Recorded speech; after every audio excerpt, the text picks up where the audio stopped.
तो दोस्तों आज हम फिर से आपके लिए लेकर आए हैं देश दुनिया की तमाम ताज़ा बड़ी खबरें। सबसे पहली बड़ी खबर में आपको बताएंगे दोस्तों कि औरंगजेब की कब्र को लेकर बजरंग दल को लगा झटका। महाराष्ट्र सरकार ने औरंगजेब की कब्र पर 15 पुलिसकर्मियों को किया तैनात।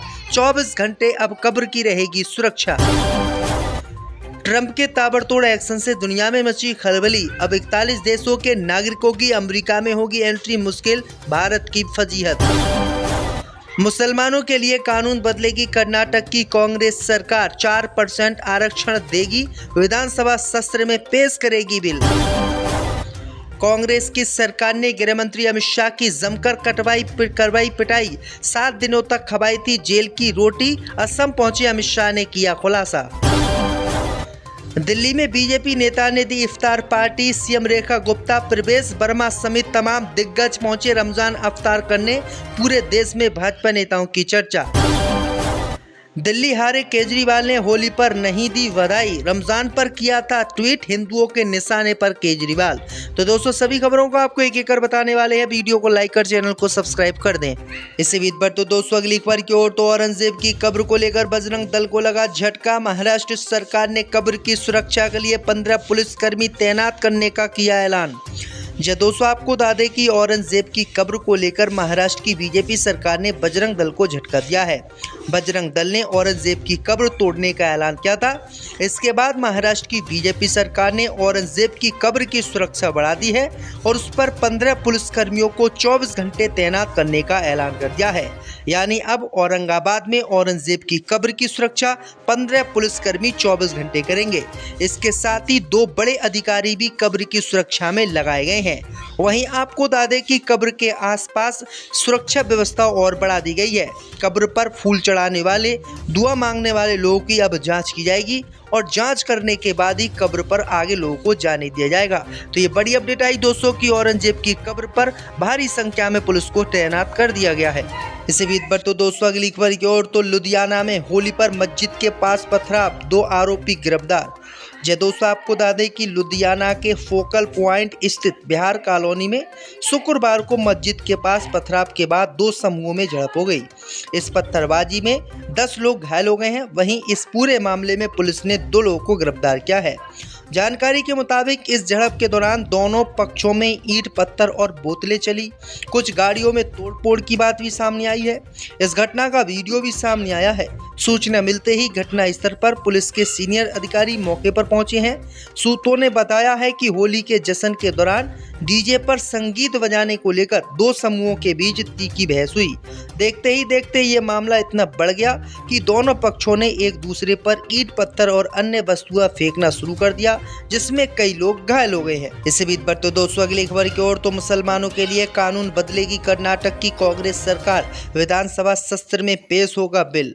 जय दोस्तों आपको बता दें कि कर्नाटक में कांग्रेस की सिद्धरामैया सरकार कुछ ऐसा करने जा रही है जिससे न केवल राज्य की बल्कि देश की सियासत में हाहाकार मचने वाला है। सूत्रों की माने तो सिद्धरामैया की कैबिनेट ने मुसलमानों से जुड़े इस फैसले को मंजूरी दे दी है, जिसके बाद बीजेपी ने कांग्रेस को घेरना शुरू कर दिया है। दरअसल आपको बता दें कि कर्नाटक कैबिनेट ने कर्नाटक पब्लिक प्रोक्योरमेंट में पारदर्शिता एक्ट में संशोधन को मंजूरी दे दी है। कैबिनेट ने फैसला किया है कि केटीपीपी एक्ट को मौजूदा विधानसभा सत्र में पेश किया जाएगा और उसके बाद इसमें संशोधन किया जाएगा। इस एक्ट में बदलाव सिर्फ इसलिए किए गए हैं ताकि सरकारी टेंडर में मुस्लिम ठेकेदारों को आरक्षण दिया जा सके। इस आरक्षण की सीमा 4% रखी जानी है। इसी बीच पर तो दोस्तों अगली खबर की ओर तो अमेरिका का राष्ट्रपति बनने के बाद ट्रंप का ताबड़तोड़ एक्शन, 41 देशों के नागरिकों की अमेरिका में होगी एंट्री बैन। जय दोस्तों आपको बता दें कि अमेरिका के राष्ट्रपति डोनाल्ड ट्रंप के एक के बाद एक फैसले आ रहे हैं, जिसका सीधा असर अन्य देशों पर भी पड़ रहा है। पहले कई देशों पर टैरिफ लगाने के बाद अब राष्ट्रपति ट्रंप ने यात्रा पर प्रतिबंध को लेकर बड़ा फैसला लिया है। आपको बता दें कि ट्रंप सरकार नई अप्रवासन नीति के तहत करीब 41 देशों पर यात्रा प्रतिबंध लगाने को लेकर कड़ा फैसला ले रही है। इस फैसले से भारत की भी फजीहत होने वाली है। अमेरिकी मीडिया की ओर से साझा जानकारी के अनुसार 11 देश ऐसे हैं जिन्हें अमेरिका में किसी भी तरह की यात्रा के लिए बैन कर दिया गया है। इन देशों में Afghanistan, Bhutan, Cuba, Iran, Libya, north Korea, Somalia, Sudan, Syria, Venezuela और यमन शामिल हैं। इन्हें रेड मार्क में रखा गया है। वहीं आपको बता दें कि भारत और पाकिस्तान का नाम भी इन दोनों देशों की लिस्ट में आ सकता है। तो ये बड़ी अपडेट आ रही दोस्तों। सभी पर तो दोस्तों अगली खबर की ओर तो दिल्ली में बीजेपी नेता ने दी इफ्तार पार्टी। सीएम रेखा गुप्ता, प्रवेश वर्मा समेत तमाम भाजपा के नेता पहुंचे। जी दोस्तों, आपको बता दें कि दिल्ली हज कमेटी की चेयरपर्सन और बीजेपी नेता ने कौसर जहां ने होली पर्व के अगले दिन यानी 15 मार्च को अपने आवास पर इफ्तार पार्टी रखी। इस आयोजन में दिल्ली की नई सीएम रेखा गुप्ता, कैबिनेट मंत्री प्रवेश वर्मा समेत कई राजनीतिक हस्तियां और आम लोग शामिल हुए। इसको लेकर कौसर जहां ने खुशी जताई और कहा कि हमारा देश प्रेम के खूबसूरत धागे से बंधा है। दरअसल आपको बता दें कि हज कमेटी की अध्यक्ष कौसर जहां ने आगे कहा कि रमज़ान का महीना रहमतों और इबादतों का महीना है। ऊपर वाला हम सबकी इबादत कबूल करे और रहमतों से नवाजे। अभी 15 दिन में ईद आ रही है, तो मैं सभी को अभी से ईद की बधाई देना चाहती हूँ।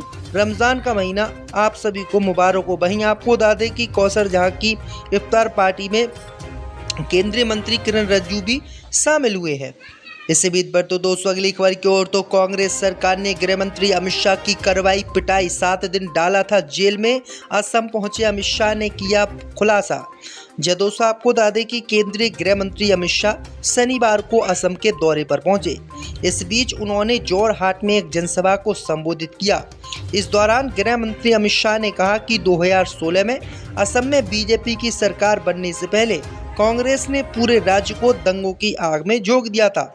शाह ने जनसभा को संबोधित करते हुए बताया था कि जब कांग्रेस की सरकार यहां पर थी तो मैं यहां पर आया था। मुझको कांग्रेस पार्टी ने जमकर पिटवाया था और जेल में डाल दिया था। 7 दिनों तक मैं जेल में रहा था और मुझे रोटी तक जेल में नहीं दी गई। वहीं आपको बता दें कि अमित शाह ने ये बातें असम में कही हैं। इसी बीच पर तो दोस्तों अगली खबर की ओर तो दिल्ली हारे केजरीवाल ने होली पर नहीं दी बधाई, रमजान पर किया था ट्वीट। दोस्तों आपको बता दें कि दिल्ली विधानसभा चुनाव परिणाम आए 1 महीने से ज़्यादा का वक्त बीत चुका है, लेकिन अभी तक आम आदमी पार्टी के सुप्रीमो अरविंद केजरीवाल किसी सार्वजनिक कार्यक्रम में नजर नहीं आए। चुनावी नतीजे आने वाले दिन केजरीवाल ने हार को स्वीकार वाला एक वीडियो शेयर किया था, लेकिन अभी तक उन्होंने किसी पब्लिक फंक्शन में पार्टिसिपेट नहीं किया है। इस दौरान बीच बीच में केजरीवाल पर्व त्योहारों की बधाई सोशल मीडिया पोस्ट के जरिए देते रहते हैं। कुछ दिनों पहले जब रमज़ान का महीना शुरू हुआ था, उस दौरान उन्होंने ट्वीट कर बधाई दी थी, लेकिन कल यानी शुक्रवार को होली के दिन अरविंद केजरीवाल का एक भी ट्वीट नहीं आया, जिसके बाद आप सुप्रीमो बीजेपी के निशाने पर आ गए हैं।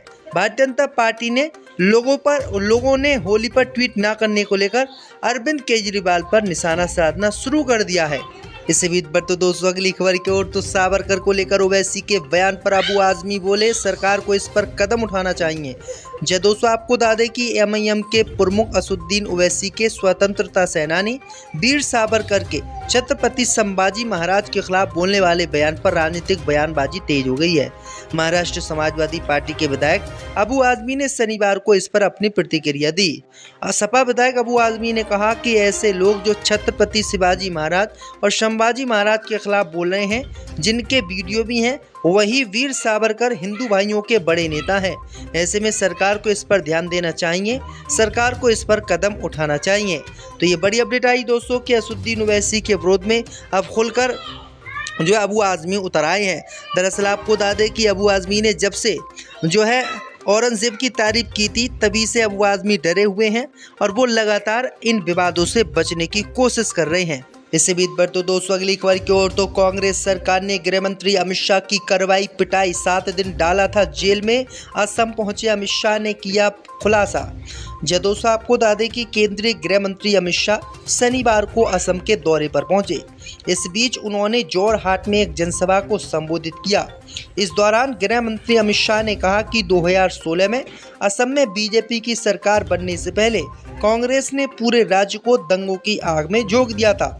शाह ने जनसभा को संबोधित करते हुए बताया था कि जब कांग्रेस की सरकार यहां पर थी तो मैं यहाँ पर आया था। मुझको कांग्रेस पार्टी ने जमकर पिटवाया था और जेल में डाल दिया था। 7 दिनों तक मैं जेल में रहा था और मुझे रोटी तक जेल में नहीं दी गई। वहीं आपको बता दें कि अमित शाह ने ये बातें असम में कही हैं। इसी बीच पर तो दोस्तों अगली खबर की ओर तो दिल्ली हारे केजरीवाल ने होली पर नहीं दी बधाई, रमजान पर किया था ट्वीट।